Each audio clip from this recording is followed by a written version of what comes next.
Bismillahirrahmanirrahim. Assalamualaikum warahmatullahi wabarakatuh. Selamat pagi teman-teman. Perkenalkan, nama kakak Khairul Umam. Teman-teman bisa panggil kakak Kak Umam. Pada kesempatan kali ini kita akan belajar bareng tentang materi metabolisme protein. Sebelum kita lebih lanjut ke materi, kita pahami beberapa istilah berikut ini. Yang pertama adalah protein. Apa itu protein? Secara sederhana, protein adalah polimer dari asam-asam amino atau polipeptida dengan berbagai fungsi. Apa itu polimer? Teman-teman mungkin pernah mendengar ada yang namanya monomer, ada yang namanya dimer, kemudian ada polimer. Monomer adalah terdiri dari satu unit saja, dimer terdiri dari dua unit, polimer terdiri dari banyak unit. Oleh karena itu, protein merupakan rantai yang terdiri dari banyak unit. Unit terkecil dari protein adalah asam amino. Lalu, apa itu asam amino? Asam amino adalah secara sederhananya adalah molekul organik yang memiliki gugus karboksil, gugus amina, dan juga rantai samping. Nah, teman-teman wajib memperhatikan rantai samping ini. Kenapa? Karena rantai samping ini merupakan satu komponen yang menjadi pembeda antara satu jenis asam amino dengan jenis asam amino yang lainnya. Kemudian apa itu metabolisme? Metabolisme secara sederhana adalah seluruh reaksi biokimia yang terjadi di dalam tubuh organisme. Metabolisme ini dapat kita bedakan menjadi dua, yaitu katabolisme dan juga anabolisme. Katabolisme adalah proses pemecahan molekul besar dan kompleks menjadi bentuk yang lebih kecil dan sederhana. Sedangkan anabolisme adalah kebalikannya, proses penyusunan molekul kecil dan sederhana menjadi molekul yang besar dan kompleks. Baik, selanjutnya kita akan belajar lebih dalam tentang katabolisme protein. Di sini kakak akan membagi tingkatan katabolisme protein menjadi dua, yaitu tingkat organ dan juga tingkat sel. Katabolisme protein pada tingkat organ kita jelaskan dengan cerita ya. Jadi bayangkan kita sedang makan steak. Steak itu kita ambil dengan menggunakan garpu, kemudian kita makan, kita kunyah, kemudian kita telan, dia akan masuk ke kerongkongan, kemudian dia akan masuk ke lambung.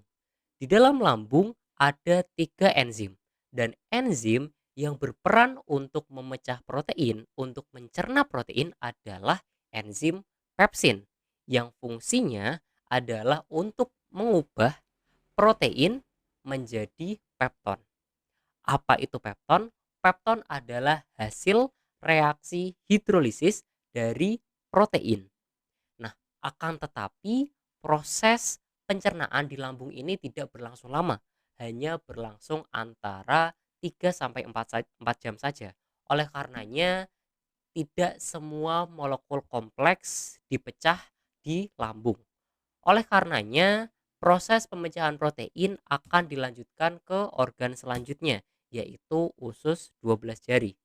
Di dalam usus 12 jari merupakan muara dari enzim-enzim yang dihasilkan oleh pankreas, yaitu amilase, lipase, dan tripsin.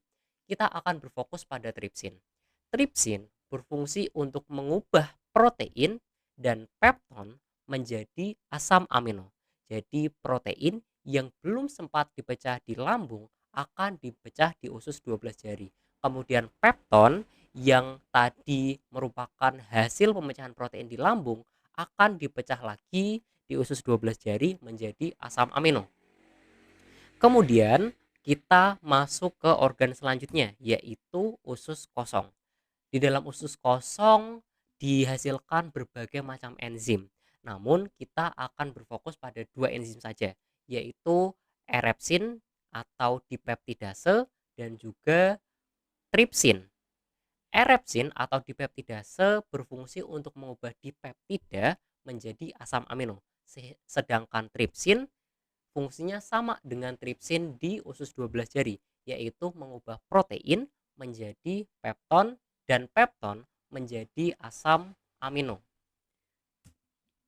Kemudian setelah protein dicerna di berbagai organ tadi, kemudian dia akan dilanjutkan ke dalam usus penyerapan, di mana di dalam usus penyerapan ini ada banyak sekali villi yang fungsinya adalah untuk menyerap sari-sari makanan. Setelah sari-sari makanan ini diserap, kemudian akan dimasukkan ke dalam peredaran darah kita dan akan diedarkan ke seluruh tubuh. Selanjutnya katabolisme pada tingkat seluler. Tentunya teman-teman sudah tahu ada yang namanya respirasi seluler. Dan ternyata teman-teman, respirasi seluler tidak hanya terjadi pada molekul karbohidrat, tetapi juga pada lemak dan juga protein. Nah, agar protein dapat masuk ke dalam respirasi seluler, dia harus dipecah menjadi unit terkecilnya, yaitu asam amino. Asam amino ini kemudian mengalami reaksi yang dinamakan deaminasi, di mana deaminasi ini adalah merupakan reaksi pemutusan gugus amina. Gugus amina ini kemudian akan berubah menjadi amonia, kemudian menjadi urea, kemudian akan dikeluarkan dari dalam tubuh kita melalui urin. Nah, asam amino ini dia akan masuk ke dalam respirasi seluler pada 3 jalur. Jalur yang pertama, dia akan masuk sebagai asam pirufat. Beberapa asam amino yang masuk dalam jalur ini adalah glisin, serin, alanin, dan lain-lain. Kemudian jalur yang kedua adalah masuk sebagai asetil CoA.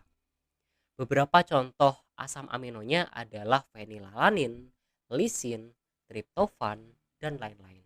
Kemudian jalur yang ketiga adalah dia masuk langsung ke siklus Krebs, baik dalam bentuk asam oksaloasetat, asam fumarat, asam suksinat, maupun asam ketoglutarat.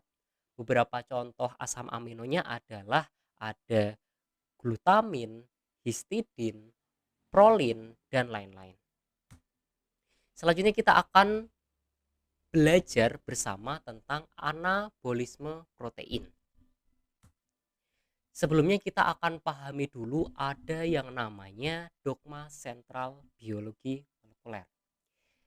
Inti dari dogma sentral ini adalah bahwa kehidupan itu berjalan seperti ini.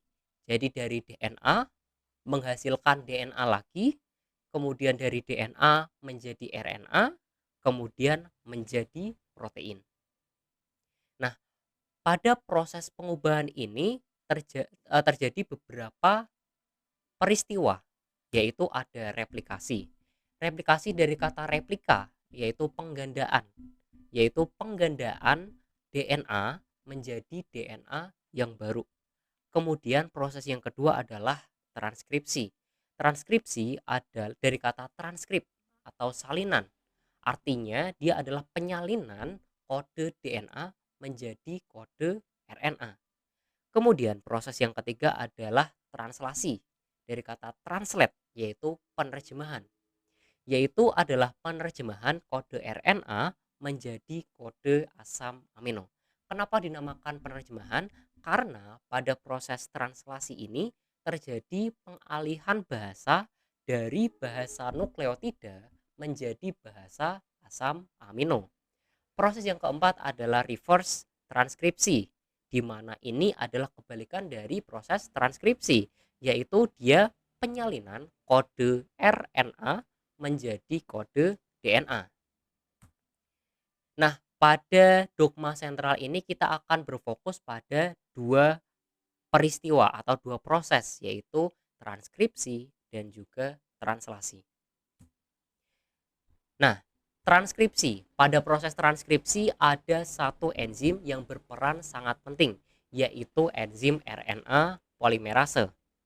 Nah, proses transkripsi terjadi melalui 3 langkah, yaitu langkah pertama adalah inisiasi atau pengawalan. Pada langkah pertama ini, RNA polimerase akan menempel pada untai DNA yang akan ditranskripsi, kemudian dia akan membentuk segmen awal dari RNA yang selanjutnya akan diperpanjang di langkah selanjutnya, yaitu elongasi atau pemanjangan. Pada langkah kedua ini RNA tadi dia akan dipanjangkan lebih lanjut berdasarkan kode yang ada di DNA. Langkah ketiga adalah terminasi atau pengakhiran. Pada langkah ini RNA polimerase akan melepaskan diri dari untai DNA, kemudian akan dihasilkan RNA hasil transkripsi. Nah, RNA ini dia pada prokariot akan langsung ditranslasi menjadi protein. Tetapi kalau pada eukariot, RNA hasil transkripsi ini dia akan melalui proses lebih lanjut yaitu di RNA processing. Nah, peristiwa selanjutnya adalah translasi atau penerjemahan. Pada proses translasi ini ada dua organel sel yang berperan penting, yaitu ribosom dan juga tRNA. tRNA berfungsi untuk mengikat asam amino yang selanjutnya akan mengikat polipeptida. Nah, translasi ini terbagi menjadi 4 langkah, yaitu langkah pertama adalah pengenalan kodon. Jadi tRNA yang telah mengikat asam amino tadi, dia akan mengenali kodon pada RNA. Kemudian langkah selanjutnya adalah pembentukan ikatan peptida. tRNA yang lama yang telah membawa rantai polipeptida akan membentuk ikatan peptida dengan asam amino yang dibawa oleh tRNA baru tadi. Kemudian langkah ketiga adalah translokasi. Rantai polipeptida yang tadinya menempel pada tRNA lama, dia akan berpindah ke tRNA yang baru. Kemudian langkah keempat adalah tRNA akan meninggalkan ribosom. Jadi tRNA yang lama akan meninggalkan ribosom, kemudian tempatnya akan diisi oleh tRNA yang baru tadi. Nah, keempat proses ini akan terus-menerus diulang sampai keseluruhan RNA telah berhasil ditranslasi. Nah, hasil dari translasi tadi adalah rantai polipeptida. Namun, rantai polipeptida ini dia tidak serta-merta langsung bisa berfungsi. Dia harus mengalami peristiwa yang namanya adalah pelipatan protein. Nah, peristiwa pelipatan protein ini sebenarnya bisa terjadi di sitoplasma. Tetapi akan ada banyak faktor-faktor yang mengganggu proses pelipatan protein ini. Sehingga sel memiliki satu protein khusus yang dinamakan sebagai protein kaperonin.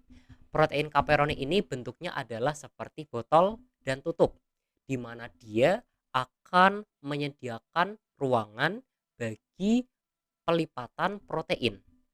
Setelah protein tadi selesai terlipat, dia akan dikeluarkan dari kaperonin. Baik, terima kasih. Demikian materi dari kakak tentang metabolisme protein. Terima kasih kepada teman-teman yang telah mengikuti materi pada hari ini.